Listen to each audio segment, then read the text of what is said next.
1941년 12월 7일 미국 하와이에 있는 진주만은 일본군의 기습 공격을 받습니다. 이 공격으로 인해서 수많은 전함들이 파괴가 되었고 약 2,000명이 넘는 사람들이 목숨을 잃습니다. 무엇보다 충격적이었던 건 미국 본토가 공격받은 건 처음이라는 거예요. 외국 군대에 의해서 미국 본토가 직접 공격받은 게 처음 있는 일이었습니다. 미국인들에게 얼마나 큰 충격이었는지 모릅니다. 그런데 이 사건 속에서 우리에게 더 큰 놀라움을 주는 건 무엇이었느냐? 이 진주만 공습이 이들이 아무 자료도 없고 그 다음에 대비할 시간도 없이 일어난 사건이 아니었다라는 겁니다. 이미 이전에 일본군들이 주고받았던 그 정보의 암호들을 해독하는 과정에서 충분히 공격이 임박했음을 미국 정부는 알고 있었습니다. 정보 당국에서는 언젠가 분명히 저 일본군들이 우리 본토를 공격할 것이라는 것을 다 자료를 가지고 있었어요. 문제는 그 자료가 있었음에도 불구하고 이들이 믿지 않았다는 겁니다. 설마 우리 본토를 공격하겠는가? 설마 우리가 본토가 공격을 받을 것인가?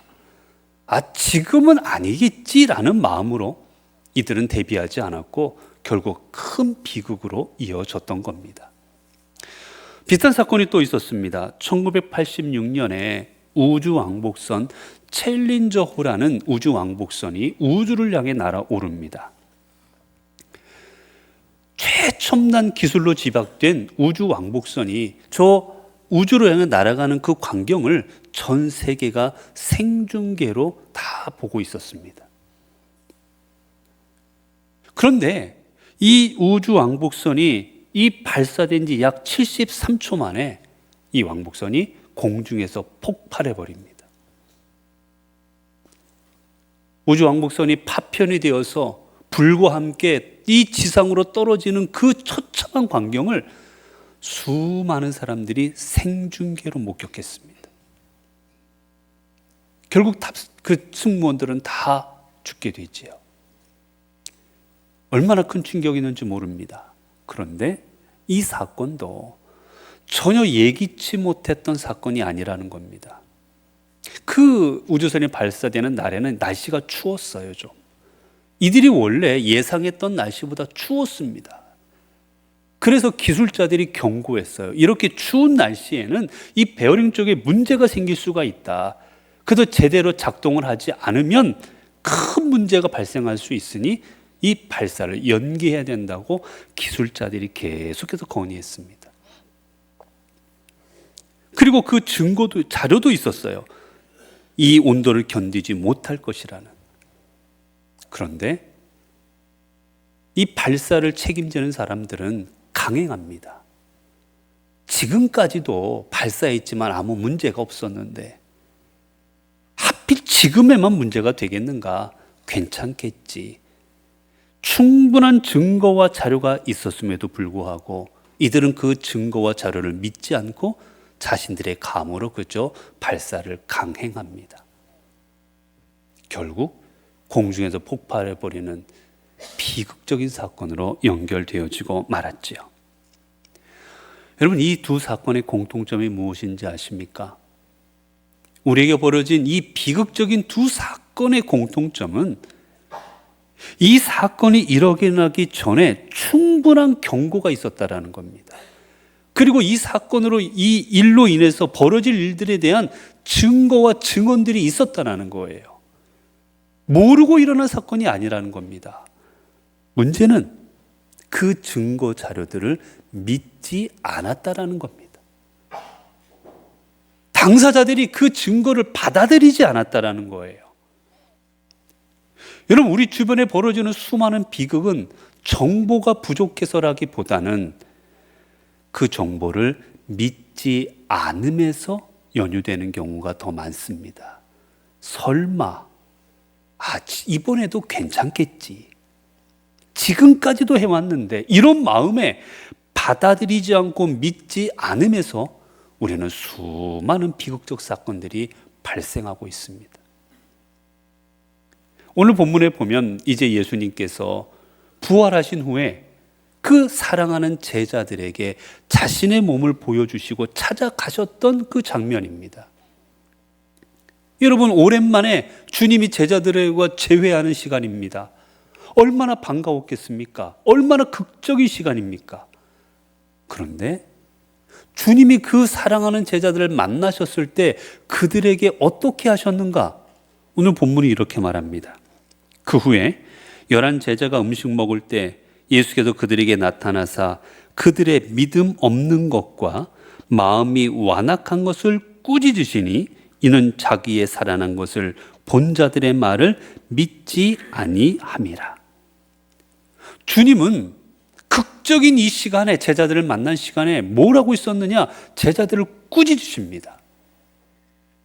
잘 지냈니? 어떻게 그 어려운 일들을 이겨냈니? 그들을 격려하고 위로하신 것이 아니라 이 시간에는 주님이 꾸짖고 계세요. 이유는 성경 뭐라 말합니까? 주님의 살아나신 것에 그 증거하는 말들을 믿지 않았기 때문이다라고 말합니다. 주님이 예수 그리스도께서 십자가에 달려 돌아가 죽으셨지만 살아나셨다라는 것을 증언하는 사람들이 있었습니다. 먼저는 막달라 마리아였어요. 무덤에 가서 주님의 부활하심을 목격합니다. 그리고 제자들에게 가서 알려줍니다. 예수님이 부활하셨다고, 살아나셨다고.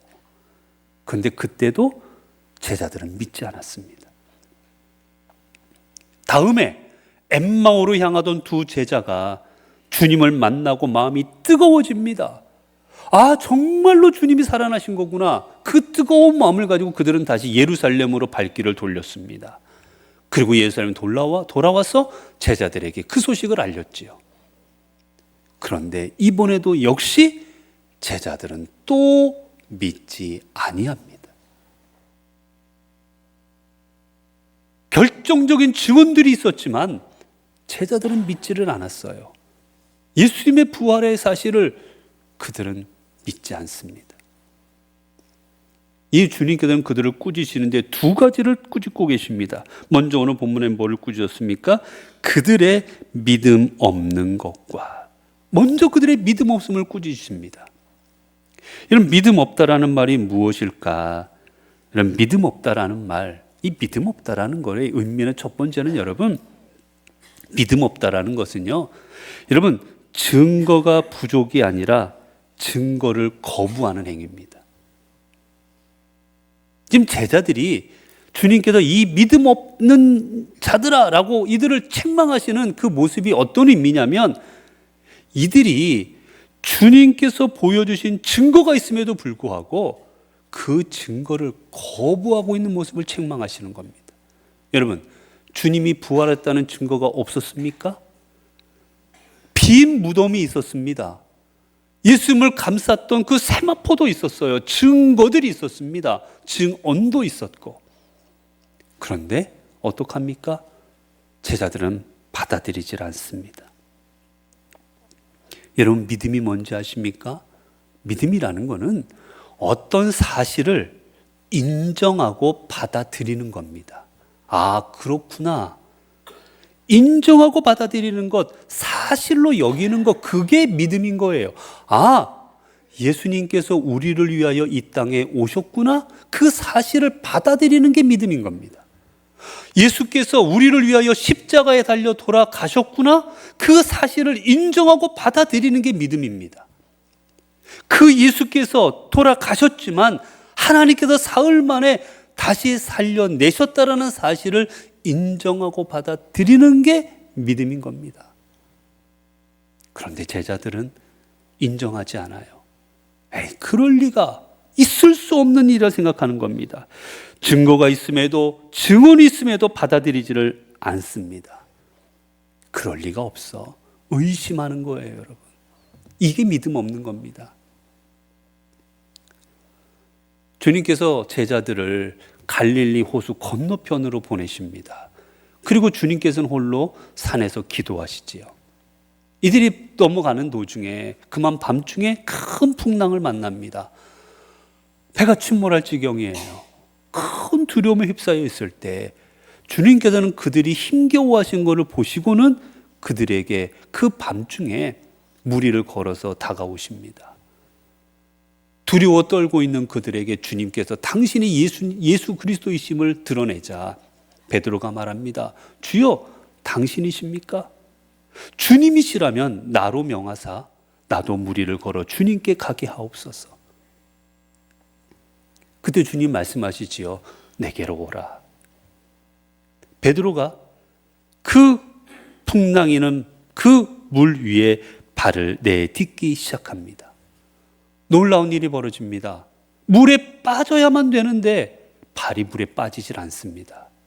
한 발자국 한 발자국 걷기 시작합니다. 주님께 나아갑니다. 그런데 웬일입니까? 몇 발자국 가지 못해 베드로는 물에 빠지게 되지요. 살려달라 외치는 그 베드로, 주님께서는 건져내신 후에 한마디 하십니다. 베드로야, 왜 의심하였느냐? 베드로야, 왜 의심하였느냐라고 말씀하십니다. 베드로가 빠진 이유가 다른 게 아니라 의심하였기 때문, 즉 믿지 않았기 때문이라는 겁니다. 왜 믿지 않았을까? 성경은 그 앞부분에 이렇게 기록합니다.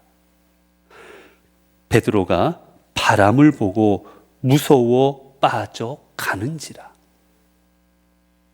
베드로가 주님을 바라보고 나갔을 때는 확신이 있었습니다. 무리를 거르는 주님이 나를 걷게 하시는구나. 확신 가운데 나아갑니다. 의심이 없었습니다. 그런데 그만 주님을 바라보지 못하고 옆에 물결을 바라보게 되자, 바람을 바라보게 되자 풍랑이 이는 것을 보게 됩니다. 여러분, 풍랑 이는 그 물 위를 사람이 걸을 수 있습니까? 여러분, 물 위에 사람이 발을 올려놓는데 빠지지 않을 수가 있습니까? 있을 수가 없는 일입니다, 여러분. 그러자 마음에 두려움이 생기고 그 두려움은 의심이 됩니다. 내가 지금 뭐 하고 있는 거지? 혹시라도 주님께서 나를 안 잡아주시고 내 발이 혹시라도 지금까지는 괜찮았지만 더 나아가서 빠져버리면 어떡하지? 주님의 걷게 하심에 대해서, 주님의 능력에 대해서 의심하기 시작하자 그는 물에 빠지게 된 겁니다. 여러분, 우리의 믿음의 가장 큰 적은 바로 이 의심입니다. 하나님께서 이루어 주실까? 하나님께서 인도하여 주실까? 하나님이 내 손 잡아 주실까? 하나님께서 나를 홀로 내버려 두리는 건 아니실까? 외면하시는 건 아닐까? 잊어버린 건 아니실까? 의심하게 되는 순간 우리의 믿음은 무너지는 겁니다. 이 사실을 누구보다 잘 아는 게 사탄입니다. 여러분, 그래서 사탄이 맨 처음 우리를 유혹할 때 쓴 게 바로 의심이었어요. 에덴 동산에서 아담과 하와가 행복하게 살아갑니다. 부족함 없이 살아가는 그들에게 사탄이 나타나서 뭐라 말합니까? 하와에게 말하지요. 이 에덴 동산에는 모든 실과, 즉 과일을 하나님께서 먹지 말라 하셨느냐? 물어봅니다. 그러자 하와가 대답하지요. 아니, 다 먹어도 된다고 하셨어. 그런데 하나, 선악과 빼놓고는 다 먹으라 하셨어라고 대답합니다. 여러분, 이 사실을 사탄이 몰랐겠습니까? 누구보다 잘 알고 있습니다. 일부러 그렇게 질문한 거예요. 왜요? 왜 선악과만 먹지 말라 하셨을까? 의심하게 만드는 겁니다. 왜 하나님께서는 다 먹어도 괜찮은데 저것만 먹지 말라 하셨을까? 의심하는 마음을 싹트게 만드는 거예요. 결국 말하지요. 선악과 먹어도 돼. 선악과는 먹지 말라는 이유는 너가 이것을 먹고 너도 하나님처럼 될까 봐. 그래서 하나님이 못 먹게 한 거야. 먹어도 돼. 하나님의 마음을 의심하게 만들어 버립니다. 결국 의심이 싹트자 하와는 하나님께서 명령하신 명령을 어기고 그 선악과를 먹게 됩니다. 여러분, 우리가 죄 짓는 게 이겁니다. 우리 믿음이 흔들리는 게 이거예요. 하나님에 대한 확신이 없을 때, 하나님께서 주신 말씀, 하나님께서 행하신 일들, 확신이 없을 때 무너지는 겁니다. 하나님이 이 홍해를 쳐서 갈라서 내가 건너가게 하실 거라는 믿음, 하나님께서 이 반석을 쳐서 물이 나게 하실 것이라는 그 믿음, 확신, 먹을 것이 없어도 저 하늘에 만나를 내려줄 것이라는 확신, 내가 갈 길에 구름기둥 불기둥으로 이끌어 주실 것이라는 확신, 이 주님의 말씀 행하심에 대한 확신이 없을 때, 의심하게 될 때 우리는 무너집니다. 여러분 인생을 돌아보십시오.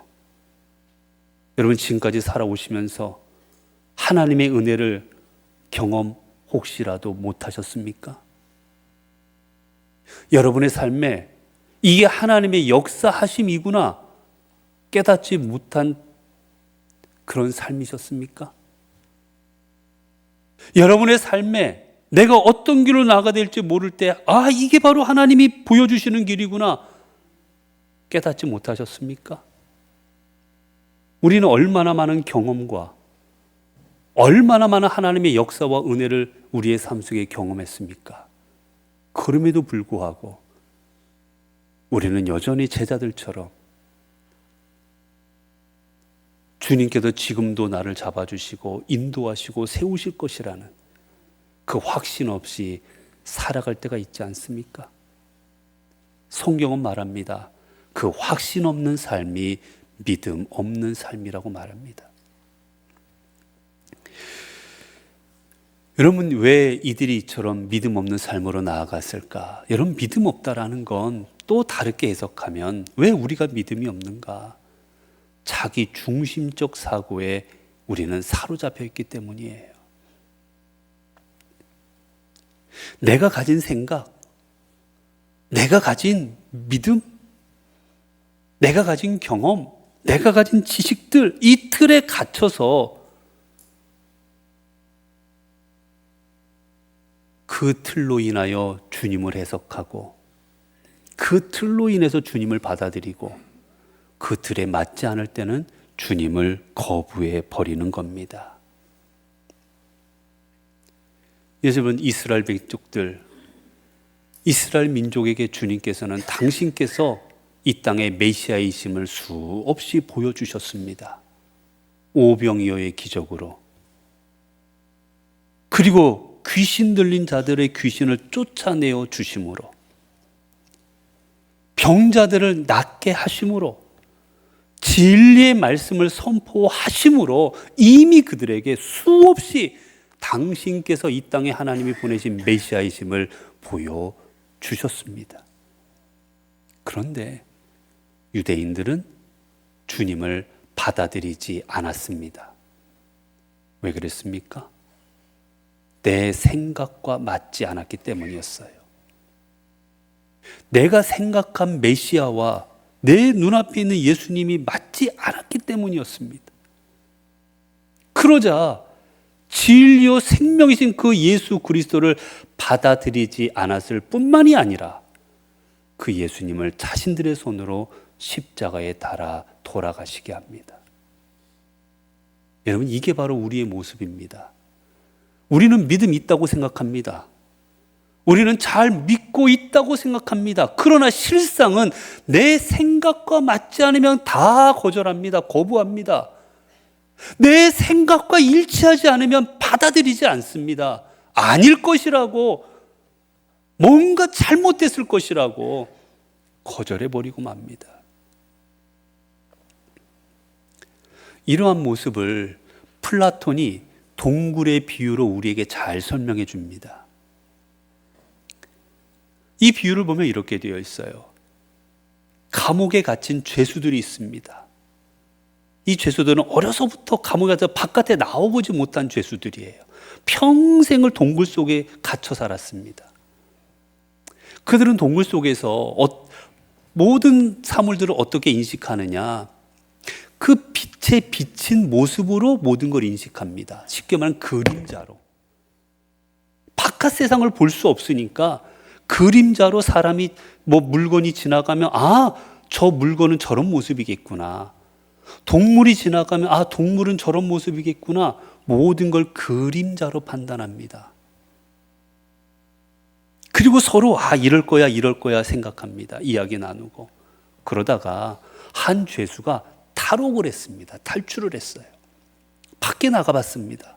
웬거려 머리로 생각했던 것과 전혀 다른 모습입니다.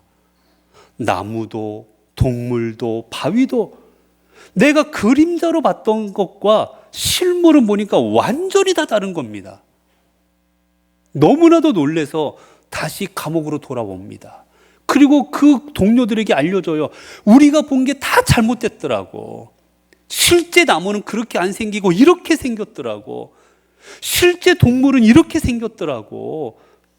우리가 본 그림자와는 다르더라고. 다 설명을 해줍니다. 그런데 그 감옥 안에 있던 죄수들은 이 말하는 사람을 미쳤다고 생각합니다. 우리가 봤는데 무슨 소리냐. 우리가 비친 모습을 수없이 봤는데 무슨 그런 말을 하냐고. 너 나가더니 잘못된 것 같다고. 정신이 안 받아들입니다. 자기의 틀에 사로잡혀 버리자 진리도 받아들이지 않는 거예요. 여러분, 오늘 이게 우리의 모습이지 않습니까? 내가 생각한 예수님의 모습, 내가 원하는 예수님의 모습, 내가 바라는 그 하나님의 모습이 아니면 하나님의 그 역사하심 받아들이지 않고, 내가 원하는 말씀이 아니면 하나님의 말씀 받아들이지 않고, 내가 원하는 것만 주실 때 옳다고 여기는 이 모습, 오늘 우리의 모습이지 않습니까? 이 오합지졸의 이런 제자들, 주님은 그들에게 지금 나타나시고 계십니다. 그리고 또 하나 이들에게 말씀하세요. 이들을 왜 꾸짖으셨냐? 꾸짖은 또 하나는 마음의 완악함입니다. 처음엔 믿음 없는 것, 그 다음에는 완악함. 여러분, 완악하다는 게 무엇이냐? 완악하는 굳어졌다는 뜻입니다. 딱딱하다, 굳어졌다. 이들의 마음이 딱딱해지고 이들의 신앙이 굳어져 있음을 주님은 책망하십니다. 이게 무슨 의미냐? 여러분, 굳어진 마음에는 어떤 말을 해도 말이 받아들여지지 않습니다. 여러분, 누군가를 향해서 저 사람은 그런 사람이야 라고 내가 굳은 마음을 가지면 그 사람이 어떤 말을 하든 그 사람이 어떤 행동을 하든 우리는 어떡합니까? 의도대로 받아주지 않습니다. 그렇게 하는 이유가 있을 거야. 저 의도 바깥 중심에 다른 생각하고 있을 거야. 안 받아들여 줍니다. 저희 방에 화초가 있습니다. 화초를 제가 키우다 보면 물을 자주 주면, 그래서 화초가 이 물기를 머금고 있으면 그 다음에 제가 물을 줘도 물이 다 스며듭니다, 여러분. 그런데 제가 물을 어디를 갔다 오든지 해서 며칠 물을 주지 못해서 이 화분이 흙이 딱딱해져 있으면 그 다음에 제가 물을 주면 그 물이 흡수가 안 됩니다. 다 그저 흘러 넘쳐요. 아무리 물을 주어도 딱딱해진 흙에는 물이 흡수되지 않습니다, 여러분. 주님께서는 그 완악해진 마음을 씨 뿌리는 비유로 말씀하십니다. 농부가 씨를 뿌립니다. 그런데 길가에 떨어집니다. 여러분, 길가에 떨어지자 새가 와서 주워 먹어버리는데, 그 중요한 또 사실이 뭔지 아십니까? 길가에 떨어진 씨앗은 뿌리를 못 내립니다. 왜요? 딱딱하기에, 단단하기에 뿌리를 내릴 수가 없는 겁니다. 우리의 마음이 단단해져 있으면, 우리의 마음이 딱딱해져 있으면, 닫혀져 있으면 그 어떤 하나님의 말씀도, 그 어떤 하나님의 은혜도 우리 안에 스며들지를 못하는 겁니다. 주님이 주시는 은혜가 흘러가 버립니다. 하나님이 주시는 말씀이 흘러가 버립니다. 우리 안에 스며들지 못하고. 그래서 우리는 이 완악함을 버리고 우리 안의 마음을, 우리의 심령을 뒤집어 엎어진 옥토밭으로 우리는 만들어야 되는 거지요. 여러분들, 여기서 중요한 사실, 주님께서는 이렇게 완악하고 이렇게 주님을 믿지 않는 이 제자들을 어떻게 하셨느냐? 여러분, 이 제자들을 어떻게 해야 되겠습니까? 아무리 말을 해도 알아듣지 못합니다. 완악해진 그 마음에 주님의 부활하심을 보여주셔도 믿지를 않습니다. 어떻게 해야 됩니까, 여러분? 포기해야 되지 않겠습니까? 그런데 우리 주님께서는 이 제자들을 포기하지 아니하십니다. 한 번, 두 번 자신의 부활의 몸을 계속해서 보여주시고 찾아오십니다. 그리고 말씀하십니다. 그리고 그들의 심령을 뜨겁게 하여 주십니다. 그들의 마음, 이들의 믿음을 회복시키십니다. 그렇습니다. 여러분, 주님께서는 이들의 완악함과 이들의 그 연약함과 믿음 없음으로 인하여 이들을 꾸짖으셨지만, 그 꾸짖으심은 이들을 정죄하기 위함도 아니셨고, 이들을 외면하기 위함도 아니셨고, 이들을 포기하기 위함도 아니시고, 그 꾸짖으신 이유는 바로 이들의 믿음을 회복시키시기 위함이었던 겁니다. 결국 주님께서는 이들에게 주님께도 부활하셨음을 깨닫게 하시고, 주님의 부활을 믿지 못했던 이들에게 복음을 주시사 그들이 주님을 위하여 자신의 목숨을 내어놓고 땅끝까지 이뤄 복음의 증인이 되는 그 증인의 자리에 서도록 이끌어 주셨습니다. 여러분, 우리 하나님께서는 완전한 사람을 사용하시는 게 아닙니다. 우리 하나님은 부족한 사람의 믿음을 회복시키신 후에 그 사람을 사용하여 주십니다. 대표적인 게 사도들이었고 제자들이었고 바로 베드로였습니다. 주님을 모른다 부인하고 도망가 버렸습니다. 주님을 외면해 버렸습니다. 주님이 하라는 걸 다 잊어버리고 말았습니다. 그러나 그 제자들에게 주님은 나타나셨고 그들의 믿음을 회복시키시고, 베드로야, 내가 나를 사랑하느냐, 내가 나를 사랑하느냐 물으신 후에 그 사랑을 회복시키시사 놀라운 하나님의 사도로 이들을 주님께서는 주님의 도구로 사용하여 주셨습니다. 사랑하는 성도 여러분, 오늘 이 주님께서 주시는 이 오늘의 말씀은 2000년 전 그 제자들에게만 주시는 그 말씀이 아닙니다. 오늘 이 자리에는 오늘 우리에게 주시는 하나님의 말씀입니다. 오늘 우리는 이미 많은 증거를 보았습니다. 경험했습니다. 들었습니다.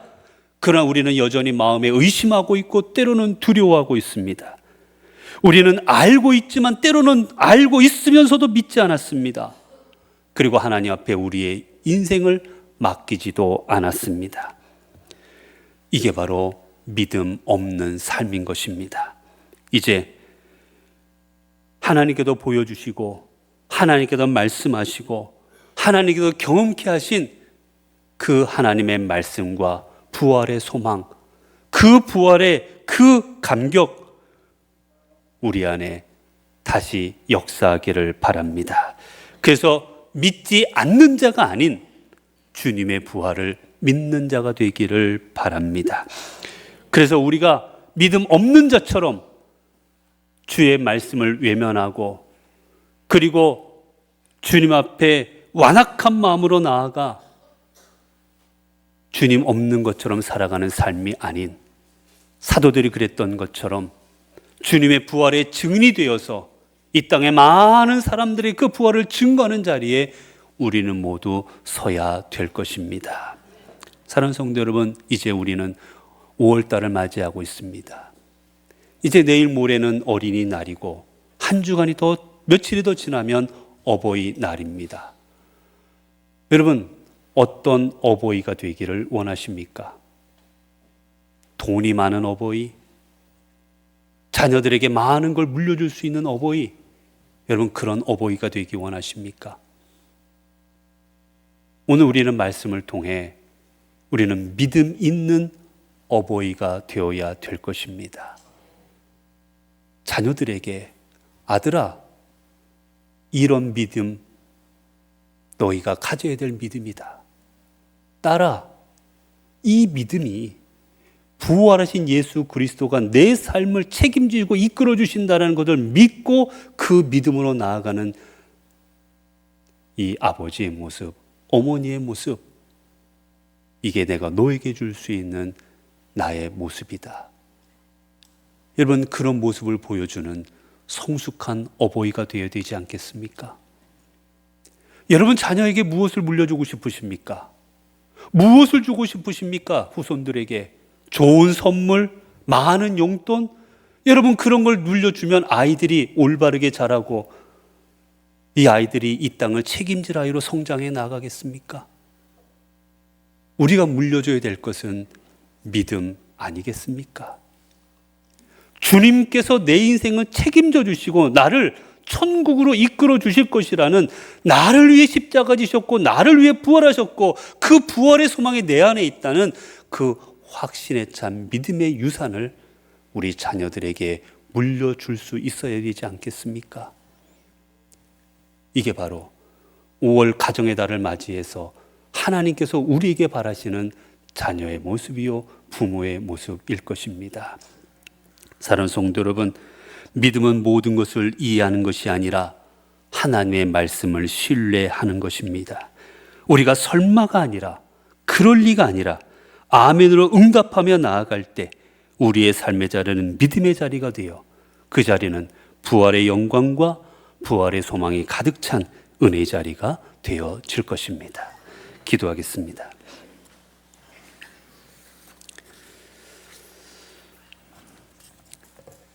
은혜로우신 아버지 하나님, 오늘 말씀을 통해 우리들의 모습을 돌아보게 하시니 감사합니다.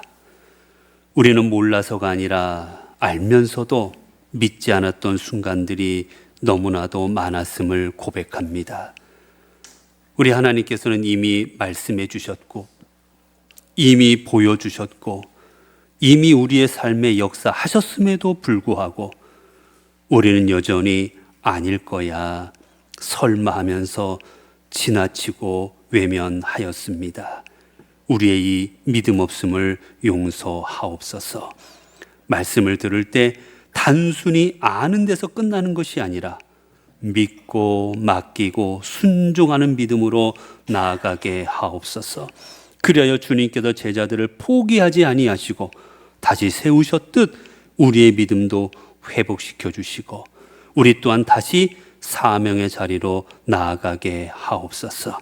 그리하여 우리가 우리 자신을 하나님께 맡기고 아멘으로 순종하며 나아갈 때 우리를 향한 하나님의 뜻을 이 땅에 이루어가는 복된 삶 되게 하옵소서. 우리 주 예수 그리스도 이름으로 기도드리옵나이다. 아멘.